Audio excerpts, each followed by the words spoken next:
Corey LaJoie starts his own team and is already ruffling some feathers.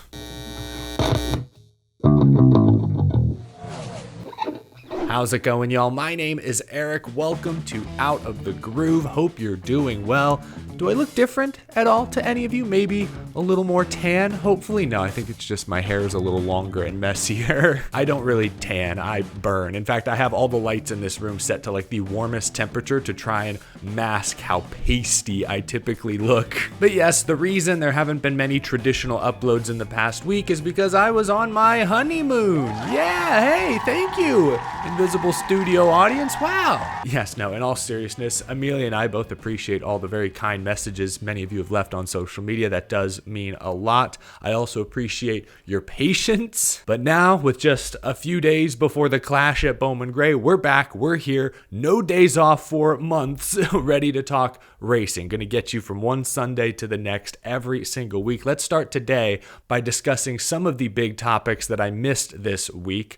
I want to talk about Corey LaJoie. He made headlines for good and maybe not as good reasons this week. After driving for Spire Motorsports for several years, then getting traded effectively to Rick Ware towards the end of last season, Corey LaJoie announced this week he will race part-time in the NASCAR Cup Series in 2025 for a new team, sort of. He calls Stacking Pennies Performance. The number 01 will attempt to qualify for this year's Daytona 500. This is effectively a Rick Ware Racing car. This is basically the number 15 car. It will be Rick Ware Racing people, Rick Ware prepared. Corey said on his podcast that he worked with Rick Ware to brand this entry as Stacking Pennies. I'll admit I did not see this one coming.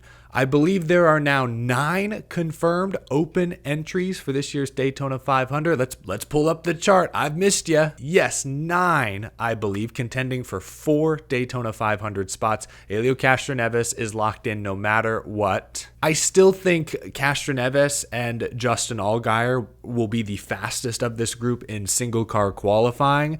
Both have Hendrick engines under the hood. Allgaier in particular is racing for Junior Motorsports, basically a Hendrick affiliated team. Hendrick Motorsports has won 8 of the past 10 Daytona 500 poles, and Allgaier's crew chief, Greg Ives, is responsible for at least a couple, I believe. So I give those Chevys the best chance of locking in on speed through the duels. It's going to be tough to beat veterans like Jimmy Johnson, Martin Truex Jr., but Corey LaJoie at this point is a veteran himself and finished top 5 in last year's Daytona 500. A lot can go wrong in the duels, but maybe things will go right for Stacking Pennies Performance. But now to the second part of Corey's announcement this week. He will also join Amazon Prime's NASCAR coverage. He'll be part of Prime Video's pre- and post-race shows during their 5-race stretch later this season. I like that move. Corey has proven over the past few years he is very comfortable behind the microphone, and the way he words things, his quotes often generate buzz, create headlines, and that was the case this week. Bob Pockrass, Fox Sports, asked Corey LaJoie about the decision to stay in the Cup Series part-time rather than try to go truck or Xfinity Series racing, and Corey gave a blunt answer. Those guys that say they want to try to win, they win 1 or 2 truck races a year and then they're lifelong truck guys, and they don't get to race on Sunday. It's all about Sunday. I don't want to go run F3. I want to be a Formula 1 driver. Sure, do you want to go pump the ego and hold a trophy on a Friday when there's 12 people in the grandstands? No. I want to compete against the best because I feel like with every group that I've been with, groups that I've built from the ground up, any given Sunday, we can go contend for a win. Whether it's a speedway, we can run top 10 any given week. I can't also justify to my partners that have been invested in me to go down to the lower divisions because they don't get the return for their money. They want to bring their people to the big show, not a Friday or Saturday show. A lot of chatter around those comments this week. I saw a lot of fans were critical of Corey's somewhat flippant tone when talking about the Trucks and Xfinity series. Not that I'm a PR or media trained expert by any means, but Corey should have just said those last 2 sentences. Hey Corey, why stay in Cup rather than try to drop down and win in Truck or Xfinity? Corey should have just said, hey, the Cup Series is the premier series in the United States. It's a sponsor-driven sport. My sponsors want to race on Sundays. That's where we're gonna be. Corey did not have to talk down little brother the Xfinity and Truck Series the way that he did, pumping up that ego by winning on Friday when 12 people are in the stands. Those comments were unnecessary in my opinion. They were somewhat disrespectful. They were certainly dismissive. Truck Series team owner Josh Rayum took to Twitter to voice his displeasure with those comments. Xfinity Series team owner Tommy Joe Martin sniped back at Corey during the Rockingham test. There was no reason in that answer for Corey LaJoie to swipe at the lower series. 2 series, I should add, he has never won in. In fact, Corey's father, Randy LaJoie, built an incredible career, built a legacy around his Xfinity Series success. That's why I think I and many others were taken slightly aback by Corey's comments. Oh, he's just speaking the truth. He's just saying what needs to be said. Why?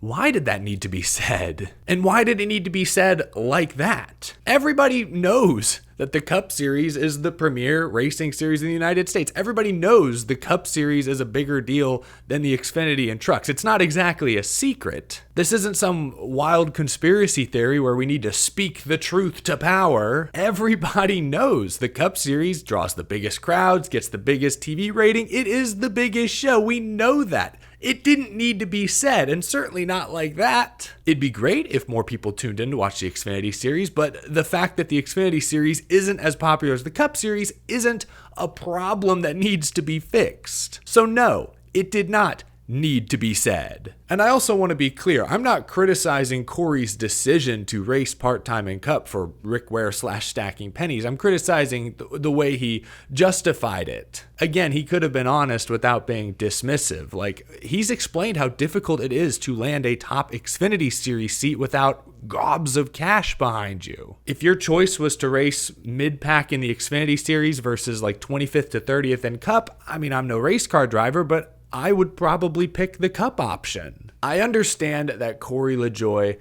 is tired of being asked that question. I do. But there's a way to be honest without coming off as dismissive.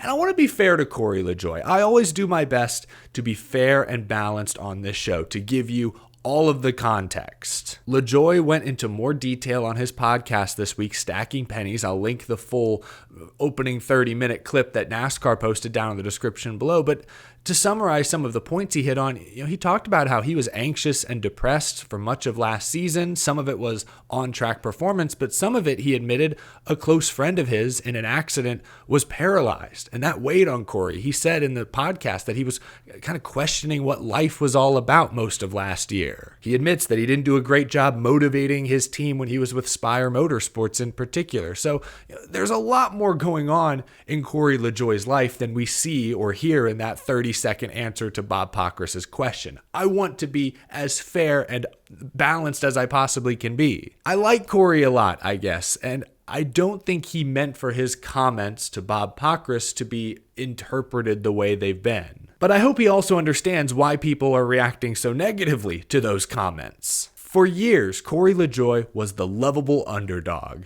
building up smaller teams, scratching and clawing for his big break. He was a lot like Matt DiBenedetto, who once upon a time was also a fan favorite, had Barstool singing his praises. Through a series of unfortunate events, however, Matt DiBenedetto's reputation has kind of tanked, and now he's driving for a mid-pack Xfinity team, trying to get back to the top level, just desperately trying to be competitive in anything. I don't want to see Corey LaJoie go through that same arc. So that's why I'm talking about this. His comments to Bob Pockrass about the Trucks and Xfinity Series came off as disrespectful. They were unnecessary. Winning on Friday and Saturday isn't just an ego bump. There are many great drivers who have made great careers, built incredible legacies by having success in the Xfinity and Truck Series. The aforementioned Randy LaJoie, Ron Hornaday, Matt Crafton, recently Justin Allgaier. The Cup Series is the most prestigious series. Nobody is arguing that. Nobody is denying that. But the Xfinity Series and the Truck Series are legit in their own right. They are still among the most prestigious motorsport series in the United States. And you can have great success in those series, make the Hall of Fame, build a tremendous career. I like Corey LaJoie a lot, but he's not doing himself any favors when he makes comments like the ones he made earlier this week. Again, I encourage you to check out his full episode of Stacking Pennies. I'll link the 30-minute clip again that NASCAR posted where he talks a lot about this announcement, the psychology behind it. The psychology of race car drivers is one that I try to understand on this show, but it's challenging because everyone is so different. Corey LaJoie has this extraordinarily deep-rooted passion for the NASCAR Cup Series or bust. And again, I get it. The prestige, the money. But Corey LaJoie tells a story on his podcast this week about how the deal with Rick Ware Racing sort of came together. And he said that he basically paid Rick Ware probably low six figures, a lot of money, paid Rick Ware himself to reserve this Daytona 500 car before he had any sponsors lined up. That's a pretty huge risk to take when we're talking about one race. Granted, it's the Daytona 500, but it's a race that Corey's not even locked into. He would still have to race his way in through the duels, which we just established is going to be difficult. The fact that Corey would take on that possible financial risk is wild to me. Again, I'm not a race car driver. I've never competed in the Daytona 500. Respect the hell out of it, but I don't know if I could do that. On the flip side, we see guys like John Hunter Nemechek, who granted was younger at the time, earlier in his career, but John Hunter went from Cup back down to trucks. Won in trucks, moved up to Xfinity, won in Xfinity, and now he's back in Cup in maybe a more stable situation. I guess the jury is still out with Legacy Motor Club. But there's an example of two drivers doing it completely different ways. And I'm not going to pretend that Corey LaJoie and John Hunter Nemechek are in the exact same situation. I'm sure their finances, their sponsorship support looks different, may have empowered Nemechek to do things LaJoie would not have been able to do, or vice versa. I'm really not sure. But it's just interesting to see how different drivers view every series. Everybody knows the Cup Series is the pinnacle, but some people really are passionate about Xfinity racing, that product, that series. Trucks even have their own identity to a certain degree. But then there are some people like Corey LaJoie apparently who ride or die. It's Cup or nothing.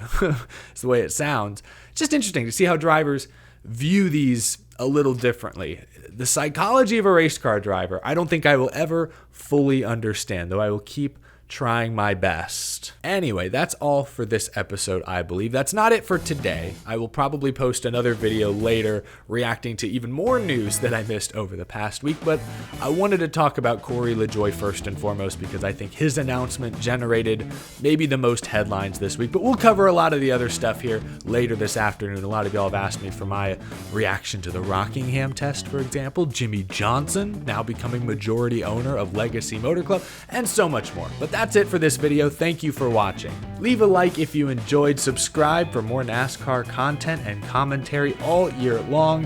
Just took a week off. There won't be any more days off for a while now. The season is here. Lots to discuss. I will see you again real soon. Thanks again for tuning in. Talk to you later.